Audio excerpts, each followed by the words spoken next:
Hello, I'm Joe McPhee, and this is the Manitoba Baseball Hall of Fame inductee profiles.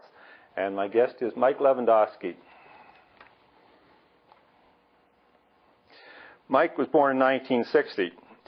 He was a highly respected competitor and sportsman who could hit, run, field, and throw at top level skill. He played 23 seasons in MSBL and retired with a .328 lifetime batting average, 58 home runs, 330 RBIs, 97 stolen bases. He was selected a record 16 times to the league's first All-Star team and 3 times to the second team. His Neepawa teams won 3 pennants, 2 league titles, and 1 provincial championship. He was selected as part of the MSBL's 40th anniversary All-Star first team and was MVP of the league in both 1989 and 1991. He was a member of Team Manitoba at 7 Western Canadian Championships and 3 national championships. He was an All-Star center fielder for Team Manitoba as a bronze medalist in the 1985 National Senior Tournament in Kentville, Nova Scotia. After retirement, he helped coach the Neepawa Farmers and was assistant coach of the Neepawa Midgets, provincial and Western Canadian champions in 2003 and provincial champions in 2004. Mike was inducted into the Manitoba Baseball Hall of Fame in 2006. Welcome, Mike. Thank you, Joe. So tell me about getting your start in baseball. Where did you grow up and how did you start playing ball? I grew up in the Eden area, and it's a long time ago. I think I started playing ball with the Eden team, I think when I was about 9 years old, and I played there until I was about 12. And actually I played 2 years in Neepawa. So when I got to the age of 13, the Neepawa team no longer had a team my age group, so I didn't play ball at all when I was 13 years old. And however, the year that I was 12, we went to the, I guess it would be called maybe the Mosquito Championships in Minnedosa, and we made it to the finals with our Eden team and lost out in the finals to Minnedosa team. And Doug Cassidy was coaching that team. And so, as I said, when I was 13, I didn't play at all. And come the year of 14, the Susky boys from Eden were playing there, and Doug asked where I was playing, and he said, well, he wasn't playing at all. So he said, well, tell him to come out and try for our team. So I started playing ball again. So I think back to that and thank Doug for that opportunity to play. Okay. Who was your first coach in Eden? Actually, my brother Willie. Okay. Yeah. Mm-hmm. So, and from Minnedosa, you played there a couple of years, and then you came back to Neepawa? I think I played 3 years with Minnedosa, and we won the provincials 2 out of those 3 years. Lawson was a teammate of mine on that one of those years, and then I started playing with the Farmers in '77. Mm-hmm. We played there till intermediate till '82. Okay. And at that time, you were doing a lot of tournament ball? That's all we did all summer. Mm-hmm. We, as a whole group, that's all we did was tournament ball, and we had a lot of fun doing it. Yeah. How far away did you travel? What were the places that you would go to? Oh, we went up to, we went quite a bit north against Sandy Bay and St. Emile, St. Rose. We go to Carberry, Cardale. Of course, we had our own tournament. Arden had 2 tournaments a year, mm-hmm. and there's one up north, south. We used to go to Holland, Manitoba, and Notre Dame de Lourdes. Okay. That's probably the furthest we went that way. Right. But I remember one particular weekend, we played Carberry, Arden, and Cardale on the same weekend tournaments. So that's a lot of baseball. Yeah. Who was coaching the team at this time then? Don Yerkes. Don was the coach? Yeah. Okay. Great. And then Farmers took the step up into the MSBL. That would have been '82. The Cubs were in the league at the time, and they were having problems getting enough players to come and play. And some of us decided it was time to take the step up there too. And so of course we went, and I think the Cubs dropped back down to the intermediate league for a few years, and right. They're still playing in the intermediate league, so it's good to see. Yeah. So how did the competition compare once you made that step? It was a pretty big step. You know, you're a young guy and you're pretty bold and everything, and you figure you're going to walk in there and do this and do that, but it took a few years to get your stride back to play in that league. Yeah. Mm-hmm. Well, what positions were you playing at that time? I always played center field. You always played center field? Always, yeah. Yeah. Going right into the senior league, and that's the only place I really played, in the senior league. Yeah. Okay. Mm-hmm.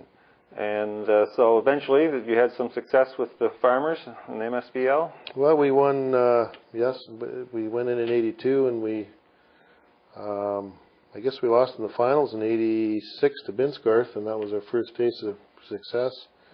And we were always very competitive, and we won in '86 the league. No, we lost in the finals in '86. '93 we won the league and lost to St. Boniface in the bottom of the 12th in Winnipeg in the final game for the Manitoba Championship. And then we finally won it all in '97. Right. Yep. Okay. Beating, we beat Toulon in the finals, I think. Yeah. And meanwhile, you were individually getting some recognition and getting selected to go to some of the national tournaments? Yeah, I played in a few. I think my first one was '85 with Garth Seafoot and Sammy Jameson were the coaches and managers, and we won in BC, and we were lucky enough to go to Kentville that same year. It was a pretty good trip. Right. Yeah. Coast to coast. That's right. So that Western Canadians, you won in BC. Is that what? Yeah, it was Western Canadians in BC. Was that an all-star team? It was an all-star team. I remember Andy Bohm pitched the semifinal game to get us there. Mm-hmm. And pardon me, we were in the finals, but we had to beat a team called the Vancouver Paccinis. We had to beat them twice. The way the round robin worked out. Mm-hmm. And Andy Bohm won the first game, and Jerry Falk won the second game, of course, pitching. Yeah. Right. I remember in the first game, Lawson was there. You'll remember this. And Don Small was there.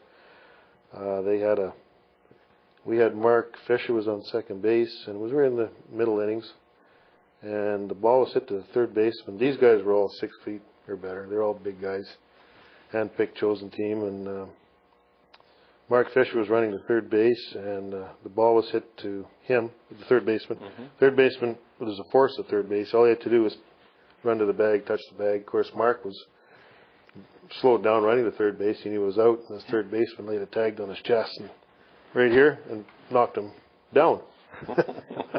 Well, Mark got up like a Tasmanian devil, and the fight was on, and that was the turning point of that game and the next game, I thought. Okay, yeah. So that sort of got you guys riled up. You betcha. Yeah. Yeah. Okay. Good old baseball. Yeah. So you went to Kentville after winning that. Yes, we did. Yeah. I think we happened to get bronze over there, so right. That was pretty good. Mm-hmm. Yeah. And you got recognition there. I guess I got chosen All-Star center field. Terry Lynn had a very good playoff too, and I think he was All-Star fielder also. Mm-hmm. Yeah. Now, during your era, I guess that you mainly used aluminum bats?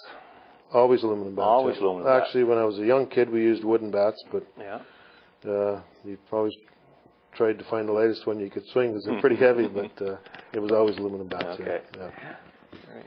Mm-hmm. Okay. And added a couple of league MVP awards. What years were those? 89, 91? 89, 91. I think, yeah. They're always nice. Yeah. Good. Yeah. Mm-hmm. And eventually you, after, I guess, finally won the provincial championship with the 97 team, was that maybe considered the highlight of your career, or what would... Well, that was one of the highlights, yes. It's very, very nice to win that. That was one of the... When I think back, mm-hmm. When you start playing, I started playing with, I was one of the young guys, and we were playing with, Garth and mm-hmm. Jimmy White and Glenn Tibbett and Larry Nicholson. And then that particular year, I was probably the old guy, and playing with Corey Billany and Danny Senf and players that era. Right. And it was one of the, one of the most fun years I've had playing ball was playing with those guys. Good. It was a lot of fun. Yeah. was a lot of fun winning. Every time you took to the field, we had Vinny Eastman was pitching, and we had a good pitching staff. Vinny comes to mind, but I can't remember off the top of my head who else we had. Well, obviously we had some Andy Boehm and some good pitching, and it's an incredible feeling when you go on the field at the start of the game and you know you're going to win. That's the feeling you have. You're just going to win, and it took a long time to get that feeling every time you went out. So it was kind of nice. So after you retired, you kept on being involved in the coaching capacity. Yeah, I got into coaching, helping coach the midgets in town here. Glenn Tibbett was our head coach, and Bob McCreath and I were assistant coaches, and our kids had some success, which was pretty nice too. Right. Yeah. Okay. And you're still keeping your fingers in there, doing a little bit of coaching? Well, I'm helping. Still have a son playing? Yeah, I'm helping. It's a little different era. Yeah. It's so. Yeah, you say you played 23 years. That's about in the MSBL. That's about as long as anybody ever has. So you must have seen some changes. Oh, lots differences of changes from when you started.